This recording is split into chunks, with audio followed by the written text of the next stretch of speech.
আর এবার একটু নজর রাখবো ওয়েদার আপডেটের দিকে। দক্ষিণবঙ্গে সপ্তাহভর বৃষ্টির পূর্বাভাস। বৃহস্পতিবার থেকে নিম্নচাপের বৃষ্টি, উত্তরবঙ্গে সোমবার থেকেই ভারী বৃষ্টির সম্ভাবনা।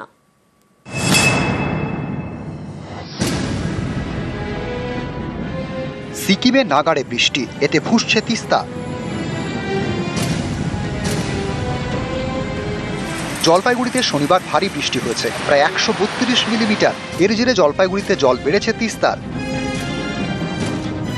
উত্তরবঙ্গে বর্ষা ঢুকেছে, কিন্তু জুলাইয়ের মাঝামাঝি পর্যন্ত যতটা বৃষ্টি হওয়ার কথা ততটা হয়নি। এরই মধ্যে শনিবার থেকে লাগাতার বৃষ্টি আলিপুরদুয়ারে। কালচিনিতে ফুঁসছে জয়ন্তী, নদীর স্রোত রাস্তায়। আমাদের এখানে প্রচুর জল বেড়ে গেছে এবং গতকাল রাত্রে পুরো জল ঢুকে গেছিল এবং নদীর জল ঢুকে গিয়ে আশপাশের গ্রামের যে বাড়িঘরগুলো সেখানেও জলটা জমে গেছে। শুধু গ্রামাঞ্চল না, এখানে বন্য প্রাণীদেরও ক্ষতি হতে পারে বলে আমরা আশঙ্কা করছি।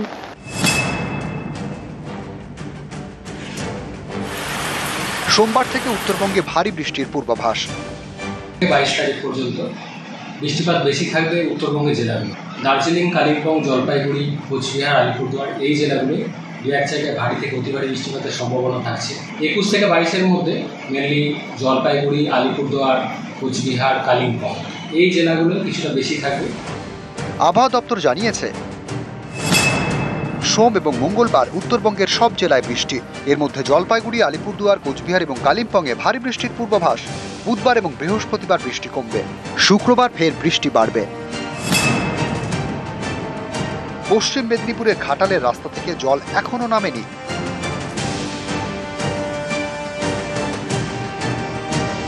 ফের বর্ষার বৃষ্টিতে ভেজার পালা। সপ্তাহভর বৃষ্টিতে ভিজতে পারে দক্ষিণবঙ্গের সব জেলা। সোমবার এবং মঙ্গলবার বিক্ষিপ্ত বৃষ্টি হতে পারে দক্ষিণবঙ্গে। বৃহস্পতিবার বঙ্গোপসাগরে নিম্নচাপ তৈরির সম্ভাবনা।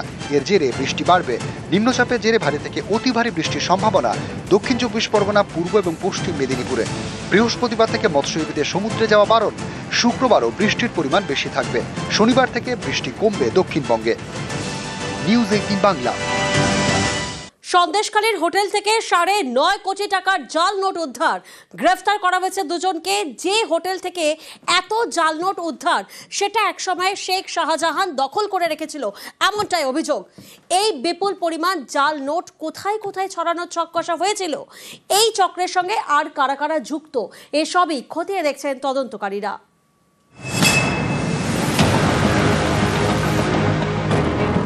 হোটেলের ঘরে রাখা থরে থরে 500 টাকার নোট।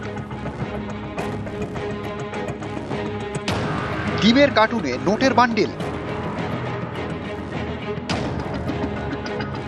শনিবার সন্দেশখালীর হোটেল থেকে 9.5 কোটি টাকার জাল নোট উদ্ধার করে পুলিশ। গ্রেপ্তার করে দুজনকে। উত্তর 24 পরগনা সন্দেশখালীর ধামাখালী। এই হোটেলটা একসময় শেখ শাহজাহান দখল করে রেখেছিল বলে অভিযোগ। সেই হোটেল থেকে বিপুল জাল নোট উদ্ধার।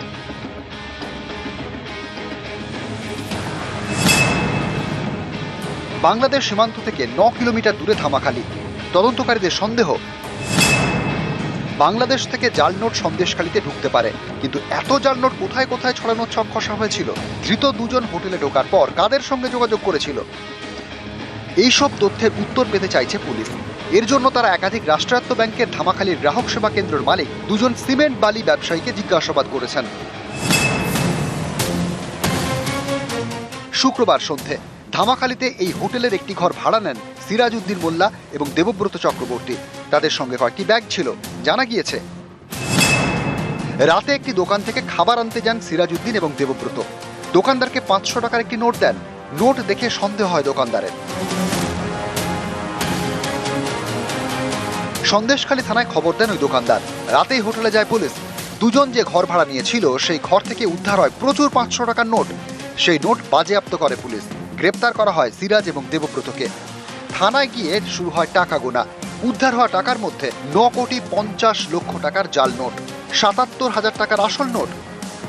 উত্তর 24 পরগনা থেকে জিয়াউল আলম এবং অনুপম সাহা, নিউজ 18 বাংলা।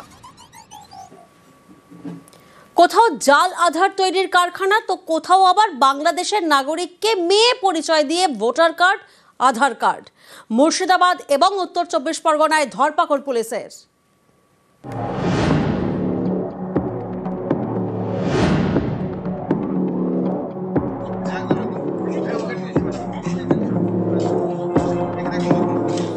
পুলিশের জালে দুই মহিলা, একজন শ্যামলী শিকদার আর একজন চুমকি শিকদার। দুজনকেই উত্তর 24 পরগনার স্বরূপনগর থেকে শনিবার গ্রেপ্তার করে পুলিশ। পুলিশ জানিয়েছে, চুমকি শিকদার বাংলাদেশের নড়াইলের বাসিন্দা। চুমকির আত্মীয় শ্যামলী উত্তর 24 পরগনার স্বরূপনগরে থাকেন। চুমকিকে নিজের মেয়ে বলে পরিচয় দেন শ্যামলী।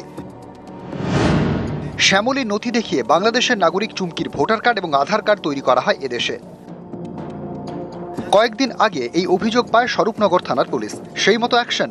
শনিবার স্বরূপনগরের তেঁতুলিয়া থেকে চুমকি এবং শ্যামলীকে গ্রেপ্তার করে পুলিশ।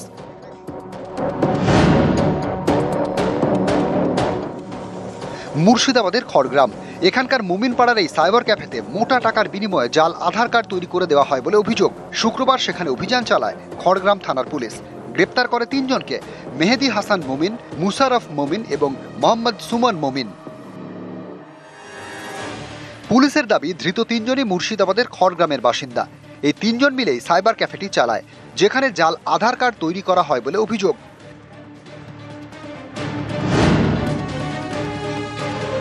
গত সপ্তাহে বীরভূমে হানা দেয় রাজ্য পুলিশের এসটিএফ।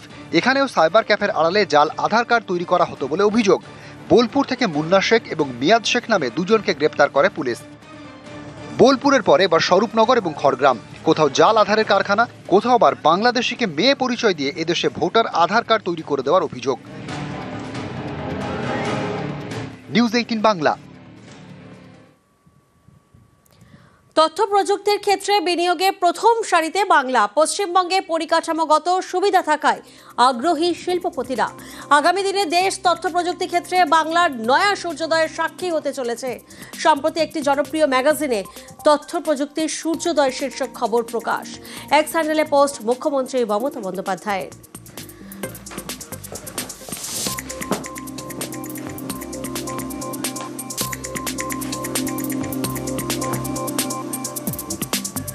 দুর্গাপুরে অভিনব উদ্যোগ, দূষণ রুখতেই সবুজায়নে জোর। জাপানি পদ্ধতিতে বনাঞ্চল তৈরির উদ্যোগ দুর্গাপুর পুরসভার। মিয়াওয়াকি ফরেস্টে থাকবে 66 রকমের গাছ।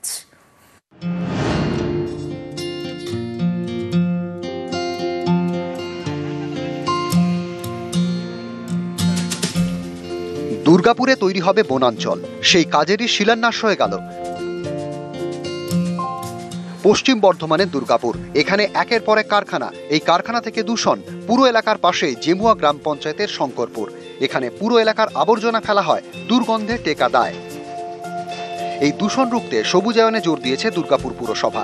জাপানি পদ্ধতিতে বনাঞ্চল তৈরির উদ্যোগ নিয়েছে। এর জন্য পুরসভা ডাম্পিং গ্রাউন্ডের পাশে 2 বিঘা জমিকে চিহ্নিত করা হয়েছে। আসানসোল দুর্গাপুর উন্নয়ন পর্ষদের জমিতে তৈরি হবে মিয়াওয়াকি ফরেস্ট। এর জন্য বরাদ্দ করা হয়েছে 1,38 লক্ষ টাকা। বনাঞ্চলে থাকবে 66 রকমের গাছ। এটা 1,38 লক্ষ টাকা ব্যয়ে আমাদের এই প্রজেক্টটা হচ্ছে। মিয়াওয়াকি ফরেস্ট এটার নাম, জাপানিজ পদ্ধতিতে ফরেস্টটা। এটাতে 66 রকম প্রজাতির গাছ থাকবে এবং এটা সব থেকে যেটা খুবই সেটা হচ্ছে যে একটা নির্দিষ্ট টাইম অবধি ওটাকে একটু কেয়ার করতে হয়, তারপরে কিন্তু যে ওর রক্ষণাবেক্ষণ, ওকে জল দেওয়া, দেখাশোনা করা, এগুলো করতে হয় না। অটোমেটিক্যালি সেলফ ফরেস্টেশন, নিজের থেকেই ফরেস্টটা গ্রো করে। মিয়াওয়াকি পদ্ধতিতে অল্প জায়গায় ঘন বন তৈরি করা যায়। পুরসভার দাবি 6 মাসের মধ্যে তৈরি হবে বনাঞ্চল। ডিএমসির এই উদ্যোগকে আমি সাধুবাদ জানাই। আমাদের এই পরিবেশে যে দুর্গন্ধ, যে এত আবর্জনা ওখানে ফেলা হচ্ছে, যে দুর্গন্ধতে আমাদের গ্রামবাসী এলাকাবাসীরা থাকতে পারছে না, সেইখানে যে ডিএমসি যে 2 বিঘা জায়গার মধ্যে যে 66 রকম প্রজাতির গাছ লাগাচ্ছে, সেটা আমরা খুবই খুশি। আজকে সবুজ এই গাছ লাগানোর থেকে আমাদের যে অক্সিজেন পাবো, তাতে আমরা বাঁচবো, আমাদের সব প্রাণী জগৎ সবাই বাঁচবে।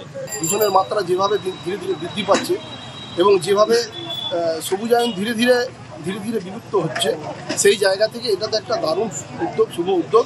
যে সংস্থা কর্পোরেশনের সহযোগিতায় বা কর্পোরেশনের মধ্যে দিয়ে যে গাছ লাগাচ্ছে, প্ল্যান্টেশনের সিদ্ধান্ত নিয়েছেন, এটাকে অবশ্যই একজন মানুষ হিসেবে আমি সাধুবাদ জানাই। দুর্গাপুর থেকে অর্পণ চক্রবর্তী, নিউজ 18 বাংলা।